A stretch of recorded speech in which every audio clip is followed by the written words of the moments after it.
يا دوب طلعت رحت جبت السندوتشين بلف فيه وترن على الطريق السريع راجع، وقيس فجأة لقيت عربية راحت داخلة فيا من ورا زي الصاروخ، هرست لي العربية بتاعتي من ورا.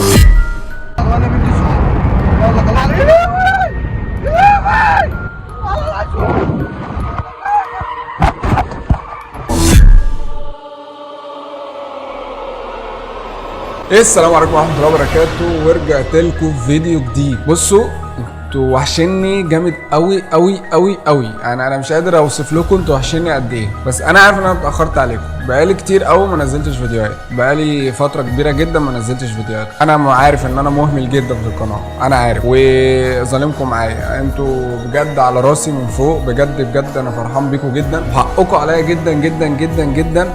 انا كان امنيه حياتي ان انا ابني القناه، يعني عايز اقول لكم انا لما جبت ال 10000 مشترك انا كنت فرحان قد ايه، انا لما جبت 1000 مشترك كنت فرحان قد ايه. دلوقتي عندنا 26000 اخ واخت وانا مهمل فيهم، انا عارف ان انا مهمل فيهم، بس بجد هحكي لكم الظروف اللي حصلت لي وانتوا هتعذروني. انتوا احسن جيش، انا يعني بطلع احكي معاكم كل حياتي بجد، برتاح لما بطلع اعمل اي فيديو معاكم، بحس وبشوفه كده مرفوع عندي على الشانل ببقى مبسوط من جوايا، والله العظيم ببقى مبسوط جدا، فربنا يعلم انا بحبكم قد ايه. بصوا انا عارف طبعا ان انتوا مستغربين عن العنوان اللي انا منزله. العنوان اللي انا منزله مبدئيا كده انا طالع بقول الف حمد لله على السلامه لشاور، وبجد كلنا بندعمه وكلنا واقفين جنبه، وهو اللي اداني الامل ان انا اطلع اعمل كمان الفيديو ده وان انا ارجع اعمل فيديوهات على الشانل تاني. انا حصل لي شبه اللي حصل لشاور بالظبط، بس قبل ما ابدا واحكي لكم ايه اللي حصل لي تعالوا كده بسرعه يعني نشوف ايه اللي حصل مع شاور ونرجع نحكي اللي حصل معانا تاني. يا دوب طلعت رحت جبت السندوتشين بلف فيه وترن على الطريق السريع راجع، وقيس فجأة لقيت عربية راحت داخلة فيا من ورا زي الصاروخ،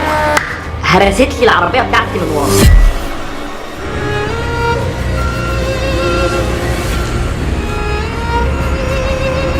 طبعا كلنا شفنا اللي حصل مع شاور على الانستجرام، وانا طبعا لخصت لكم الفيديو بتاعه في مشهد صغير كده من اللي هو كان بيقوله، ان العربيه اللي دخلت فيه من ورا واللي حصل معاه والكلام ده كله. طبعا انا مش هقدر احط اكتر من كده عشان الكوبي سترايك، بس انا بس حابب اقول له الف سلامه وان شاء الله خير، وان شاء الله اللي بيحصل لك او بيحصل لي او بيحصل عامه لمعظم اليوتيوبر اليومين دول ان شاء الله يبقى حاجه يعني صغيره، والحمد لله ان هي عدت، والحمد لله جدا بجد. يعني انا اللي حصل لي ده الحمد لله عدى من بدري، وقدرت اتفادى الظروف اللي حصلت لي، والحمد لله الدنيا اتظبطت شويه، بس انا كانت نفسيتي مقفوله شويه ومش عارف اصور فيديوهات، حرفيا انا ما بعرفش اقعد قدام الكاميرا طول ما انا نفسيتي مش كويسه. طيب خلينا نحكي ايه اللي حصل لنا. انا عملت حادثه يمكن تكون اقوى من بتاعه شاور بشويه، يعني الحمد لله الحمد لله الحمد لله ونحمد ربنا ان شاور يعني الحادثه بتاعته كانت في الشنطه من ورا بس، وكمان كانت عربيته بي ام عضمها ناشف، فهم ما حصل لهمش حاجه. انا كان معايا عربيه، كنت اشتريت عربيه افيو موديل قديم شويه،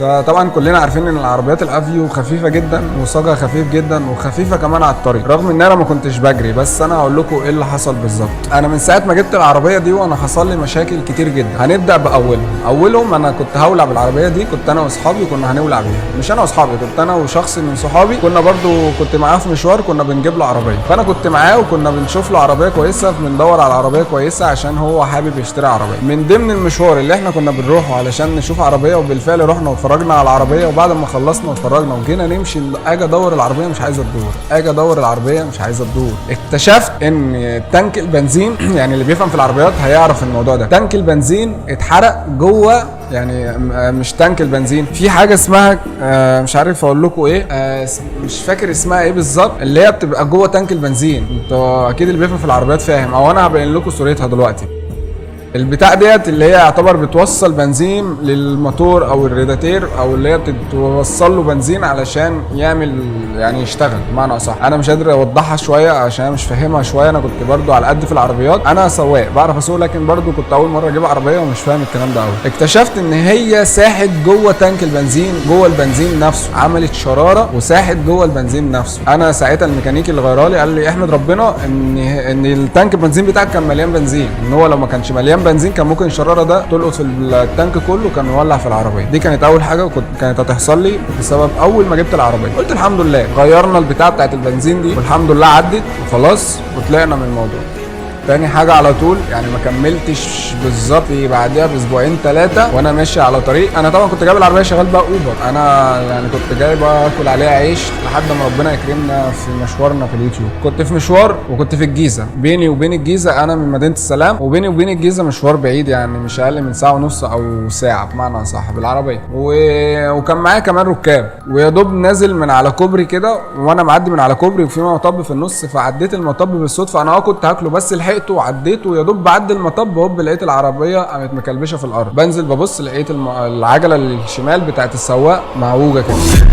ايه اللي عوجها كده؟ ببص لقيت المقص اتكسر. كانت الساعه كام؟ الساعه 2 بالليل، مفيش حد فاتح، وصبح علينا تاني يوم الحد اللي هو كل الناس قافله. العربيه كلبشت في نص الطريق، وطريق سريع يعني كل العربيات اللي بتعدي لولا المطب هم اللي بيخليهم يشوفوني. الحمد لله اتصلت باخويا واتصلت برده باصحابي، واصحابي جولي ركننا العربيه في مكان هناك في زي جراج وخلينا حد يخلي باله منه، واصحابي جولي بعربيه خدوني وروحنا. وتاني يوم برده ما يئستش الحمد لله، ربنا ستر ولقيت ميكانيكي كويس عنده، مش ميكانيكي ساعتها كان عفشاجي سوري، وكان عنده مقص زياده عنده في المكان، وجي معايا ورحنا الجيزه مكان ما العربيه كانت واقفه وعملناها والحمد لله عدت على خير. دي كانت تاني حاجه تحصل لي. تالت حاجه واللي كانت اسوأ بقى، لا في تالت حاجه حصلت لي قبل الاسوأ اللي حصلت. تالت حاجه وهي ان انا ساعتها كنا بعدها باسبوع برضو او اسبوعين كنت خارج مع انا واصحابي في وسط البلد، وهوب لقيت الدبرياج قطع مره واحده لوحده كده من غير اي اسباب قطع. بس كلمت الميكانيكي بتاع العربيه قال لي ده كده الماستر بتاع الدبرياج ضرب منك، فانت لازم تجيب لي العربيه. طب اجيب لك العربيه ازاي؟ احركها ازاي؟ انا طبعا كنت لسه اول مره يعني لسه جديد في حوار العربيات وكده، ما كنتش عارف اسوق العربيه من غير فيهاش دبرياج. فقال لي لا لازم تجيبها لي، لا اما اجيبها ونش لا اما ايه تحاول حد يقطرك وبتاع. اتسوحت ساعتها برده، كانت حوالي الساعه 1:30 بالليل، اتسوحت وفضلت لحد تاني يوم الصبح لحد ما اصلا عرفت اتحرك بالعربيه، زودت لها زيت وبتاع. المهم الحمد لله عدت برده. دي كانت تالت حاجه تحصل. رابع حاجه بقى والاسوأ واللي هي كانت الصدمه كلها، جينا في يوم كنت انا وواحد صاحبي، ودي بقى اللي حصلت لنا بقى، وكمان كنا بنصور علشان يعني رايحين نصور فلوج، وقلنا بقى نروح نصور فلوج ونعمل فيديو كده سريع على اليوتيوب، واحنا كنا رايحين شغلانه بس قلنا نصور معانا فلوج واحنا رايحين. طلعنا على الدائري واحنا ماشيين على الدائري، والله انا ما اعرفش ايه اللي حصل. انا لحد دلوقتي نفسي افهم ايه اللي حصل. عندنا في الدائري عند طريق مسترد كده، لو حد بيمشي على الطريق الدائري بتاع مسترد في حته ملف كده على الدائري، اصلا الدائري واخدك بلفه. فاللفه دي انا اكيد مش هاخدها على سرعه عشان ما حدش يقول لي انت كنت بتجري ولا بتاع. انا مش هاخد اللفه دي على سرعه، مستحيل حد يعملها. انا طبيعي في اللفه دي، فانت بتهدي عشان تعرف يعني ترمي عجلك وتمشي صح. انت ماشي على دائري غصب عنك، فانت اكيد في عربيات جايه حواليك يمين وشمال. شفتوا؟ عشان اعرفكم بس ان في حاجه غلط بتحصل في حياتي. اهو انا وانا بصور لحد ما الحته اللي فاتت دي قطعت، الكاميرا كانتش بتصور، يعني قعدت الفيديو كله الكاميرا ما كانتش بتصور. المهم نرجع للموضوع عشان ايه ما اطولش عليكم، عشان عارف ان انا طولت عليكم جدا. انا كنت بلف الملف بتاع مسترد ده عادي والله، ماشي بطيء يعني، ماشي على سرعه الدائري، ماشي حوالي 70 80 بالكتير قوي. وفجاه وانا بلف كده حسيت ان العجل اللي قدام بيرعش جامد. حاولت ان انا الم نفسي، دوست سنه فرامل وبعد الدركسيون كده علشان يعني اعرف الم نفسي، لقيت العجل اللي قدام قام مكلبش. حسيت ان العربيه قامت لفه كده، يعني هي كانت ماشيه كده قامت لفه كده وشها بقى العكس، وقامت لابسه في الرصيف اللي في نص الدائري اللي هو فاصل ما بيننا وما بين الاتجاه اللي جاي العكس الناحيه الثانيه. هنعمل حادثه عشان تجيب لنا راح بتاع السوق وانا في السوق. يلا طلع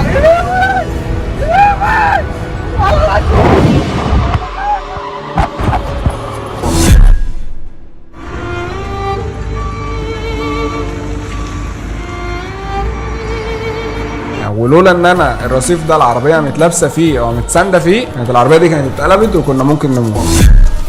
طبعا ما اعرفش ايه اللي حصل، ما استوعبتش غير وانا بنزل ببص على العربيه. طبعا زي ما انتم شايفين كده اللي حصل لها، اتدمرت العربيه اتدمرت. كلمت اخويا واخويا جه، طبعا كنت ساعتها قلقان جدا، بس اخويا جه وقال لي ما تقلقش اللي يجي في الصاج عادي طز مش مشكله. والحمد لله. ودي الحادثه اعتبر الرابعه عدت على خير، دي الحادثه مش عارف الرابعه ولا الخامسه عدت على خير. نسكت ما نسكتش، قلت ياض عادي، ممكن يكون ربنا بيحطك في اختبارات، ربنا عادي يعني ان شاء الله خير، هتطلع من الحادثه دي على خير، وان شاء الله خلاص الخطوات اللي جايه هتبقى كويسه، رغم ان انا طلعت من كام حادثه فات. المهم ان العربيه دخلت في خسائر وخسرت فلوس كتيره، ودخلت اتصلحت، وبعد ما اتصلحت طلعت قعدت حوالي شهرين بتتصلح، حرفيا العربيه كانت متدمره. فبعد ما اتصلحت وطلعت قلت ياض مش مشكله، انا هنطلع ناكل عيش عليها وان شاء الله خير، وانت نفسك في العربيات من زمان فخلاص اللي حصل حصل، وممكن يكون كان خطأك او كان في عيب في العربيه الله اعلم، بس الحمد لله اتحل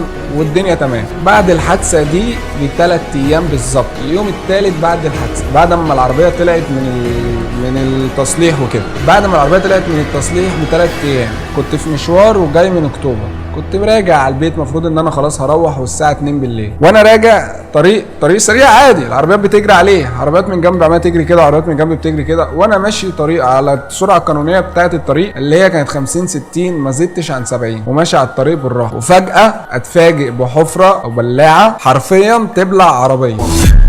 بجد انا ما بهزرش، حفره تبلع عربيه. انا لولا ان انا لحقت نفسي وفاديت العربيه وان انا عايز افادي البلاعه بس ما لحقتش، قامت العجله الشمال بتاعت السواق قامت نازله في البلاعه، لبست لابسه جامده لدرجه ان انا عشان ساعتها ما كنتش رابط حزام الامان. حرفيا يا جماعه اسمعوا كلام شاور واربطوا حزام الامان. انا عشان ما كنتش رابط حزام الامان قمت لابس في الدريكسيون، بصوا يعني نفس اللبسه اللي انا لبستها في المايك دلوقتي، قمت لابس في الدريكسيون. يعني الحمد لله برضو ان انا طلعت منها سليم، لولا اللي انا فاديت نفسي الحمد لله ان انا طلعت منها سليم.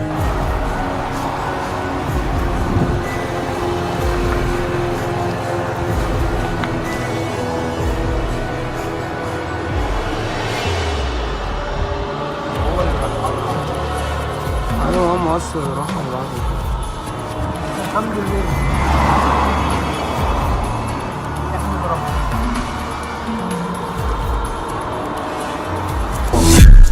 فطبعا كلمت برضه اخويا وكلمت اصحابي وقالوا لي يا ابني انت ايه مدمن حوادث وبتاع، وكانوا عايزين يجوا لي، قلت لهم لا ما حدش يجي لان انا في اكتوبر، وطبعا مشوار من هنا لاكتوبر مش اقل من 3 ساعات، فقلت لهم الساعه 2 بالليل فما حدش يجي. وانا الحمد لله في ناس ولاد حلال كانوا بيوقفوا لي في الطريق، وفي ناس من اهل المنطقه هناك كلموا لي حد بتاع ونش، والمفروض اللي هو كان هيجي يشيل العربيه ونرجع بيها لحد هنا مدينه السلام عندنا، انزلها في الحرفين طبعا عشان اشوف هصلحها ازاي. فحصلت الحادثه دي. حتى كان في ست معديه راكبه عربيه برضو قالت لي يا ابني احمد ربنا ان انت طلعت منها على خير، او جت في حاجه بسيطه زي دي. ده من يومين في عربيه نزلت في البلاعه نفسها واتقلبت، يعني انا حمدت ربنا ان انا طلعت بالسلامه من الحادثه. فطبعا لما العربيه نزلت العجله الشمال نزلت في البلاعه، كسرت لي الجنط وكسرت لي المقص، وكمان الموتور من تحت اتخبط، الريداتير كله اتخرم، فالميه كلها نزلت على الارض. فطبعا العربيه مبقاش ينفع تدور ولا بقاش ينفع تمشي اصلا، ولازم ونش يشيلها يرجعها على الحرفيين عندنا. فطبعا صحابي قالوا لي يا ابني نجيلك، قلت لهم هتقولي تعمل ايه؟ العربيه ما بتتحركش فلازم ونش يشيلها، فخليكم